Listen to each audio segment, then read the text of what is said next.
네, 다음 소식입니다. 어제 윤석열 대통령을 겨냥해서 깡패라는 표현을 썼던 이재명 민주당 대표. 오늘은 잠시 뒤에 기자 간담회를 열 예정입니다. 국민의힘 당대표 후보들은 오늘 강원도에서 합동 연설회를 합니다. 자세히 듣겠습니다. 정유진 기자 나오십시오. 네, 국회입니다. 네, 자 먼저 이재명 대표 기자 간담회 소식부터 전해주시죠. 이재명 대표 나흘 뒤 체포동의안 표결을 앞두고 있는데요. 먼저 내일 열리는 본회의에서 체포동의안이 보고되는데 보고에 앞서 검찰 영장 부당함을 주장하며 여론전을 강화하는 것으로 보입니다. 이재명 대표는 어제 권력을 갖고 장난하면 깡패지 대통령이냐며 강도 높은 비판의 목소리를 냈는데 오늘도 비슷한 맥락에서 현 정부를 비판할 것으로 전망됩니다. 관련해 민주당도 단일 대우로 완벽한 부결을 다짐하고 있는데요. 이틀 전 열린 의원총회에서 비이재명계도 부결에 힘을 실은 만큼 내부 결집에 나설 것으로 보입니다. 다만 당내에서는 체포동의안 부결 뒤에는 이재명 대표의 사퇴 등 결단이 있을 것이라는 의견도 나오는 것으로 전해졌는데요. 비이재명계로 꼽히는 조홍천 의원은 오늘 아침 라디오에 출연해 확고한 친명 의원들 말고는 속내가 복잡하다면서 비명계 의원들도 부결에 목소리를 낸 데는 그런 전제가 있는 것으로 보인다고 언급하기도 했습니다.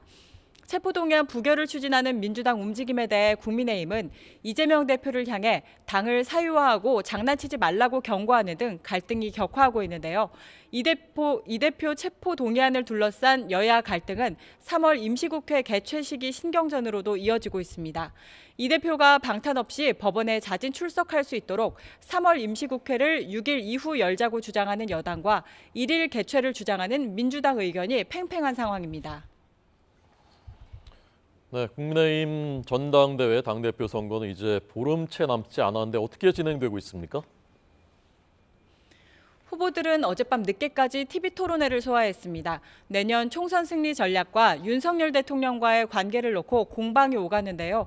윤석열 대통령과 공천을 의논하겠다는 김기현 후보 발언에 대해 경쟁자인 안철수 후보와 격론을 주고받기도 했습니다.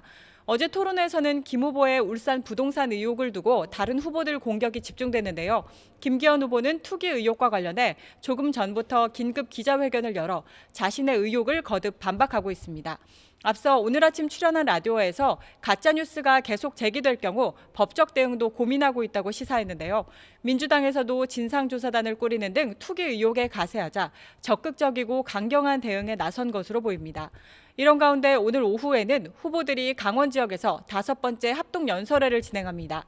모두 7차례 일정으로 진행되고 있는데 이미 반환점을 돌았고 오늘 연설회를 마치면 이제 대구 경북과 서울 인천 경기 연설회 단 2회만 남게 됩니다.